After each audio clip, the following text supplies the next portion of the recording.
Here, I decided to step out and take my place in front of the lens to pursue my lifelong dream of ocean exploration. And since that day, there has been a singular entity, an enigma that has drawn me back to the blue wilderness. But before I was to meet this creature of epic lore and mystery, I had to first pass a series of tests to prepare myself. There were tiger sharks, hammerheads, and deep water dives. And not simply for any certification, but to prove to myself, to know that I was ready. Ready to meet my fate beneath the waves. Ready to come face to face with the great white shark. There it is. That's our ship. Today is the day we are here in Mexico, about to go on our first ever great white shark adventure. Actually, I take that back.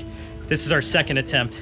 The first attempt didn't go as planned in the Farallon Islands, but I've got a feeling this one's gonna be a whole lot different. Upon leaving shore, I could feel the hair on the back of my neck stand up. Would this be a gateway to the next phase of my adventures? Or would this be my last?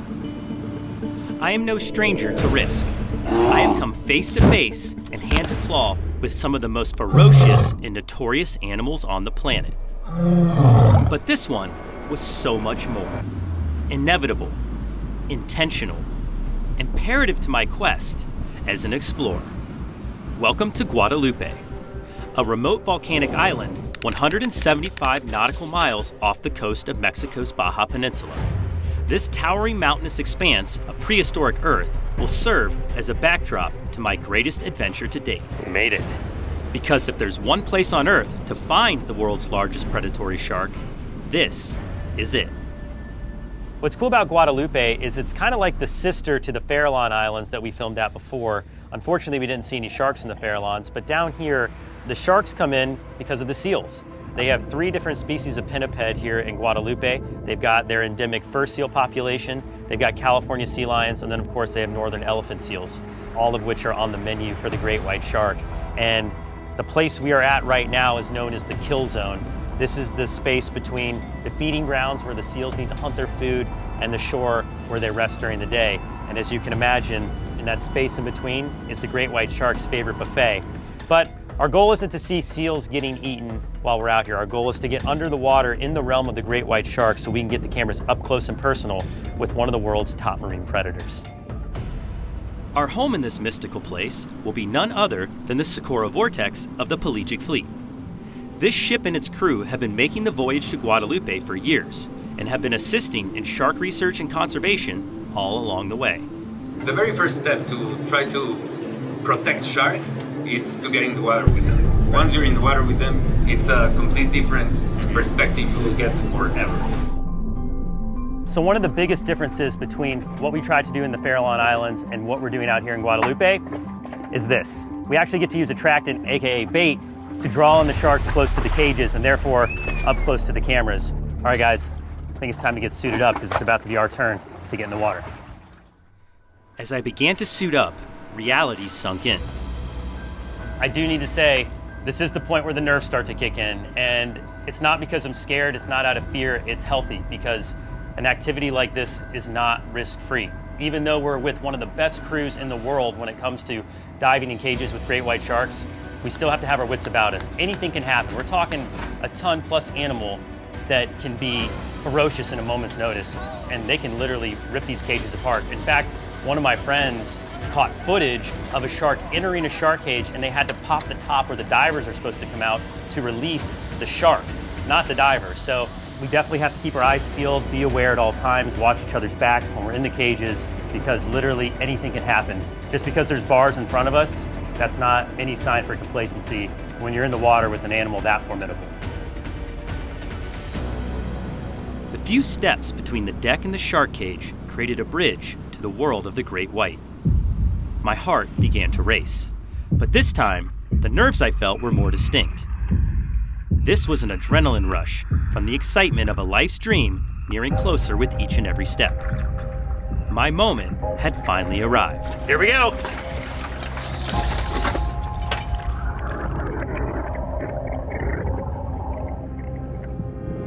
As I entered the cool 65-degree water, my eyes began to adjust, and I became aware of the endless blue void that lurked below me.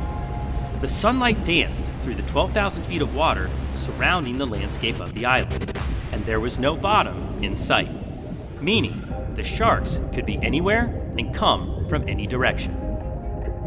Looking around, scanning for our first shark, I was in awe of the clarity of the water and the abundance of fish in the area.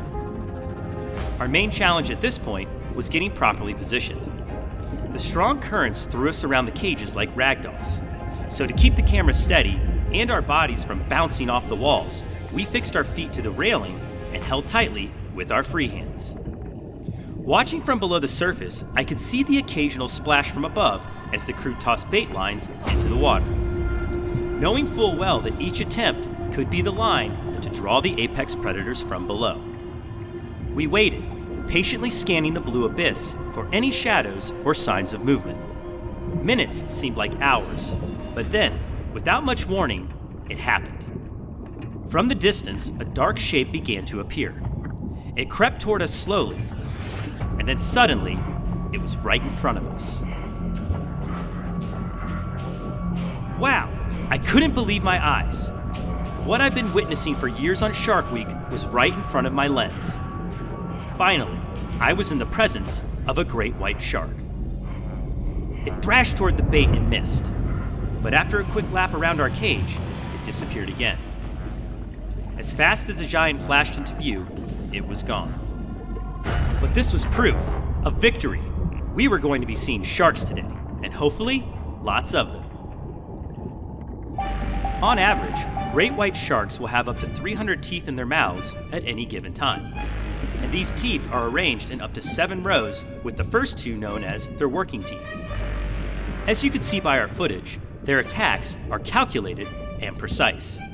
The torpedo shape of their body allows the great white to accelerate up to speeds of, get this, 35 miles an hour and strike with a force of 29 Gs. So forget about the bite for a second. The impact alone is enough to kill prey all by itself.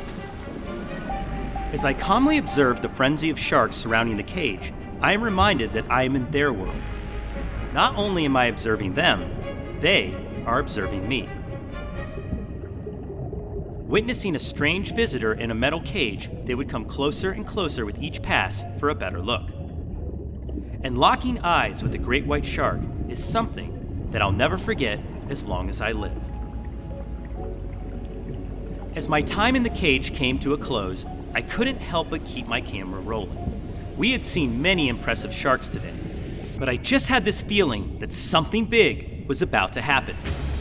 When suddenly, a giant silhouette charged from straight beneath, and with its sights locked on the prize, it lunged at full kill speed. And pow! I could not believe it. It's rare to see from the surface, let alone from underwater, but what we had just witnessed was a full breach. Behold, the full fury of the great white shark. Now feeling extremely happy with our footage, and after hours underwater, it was finally time to return to the safety of the boat.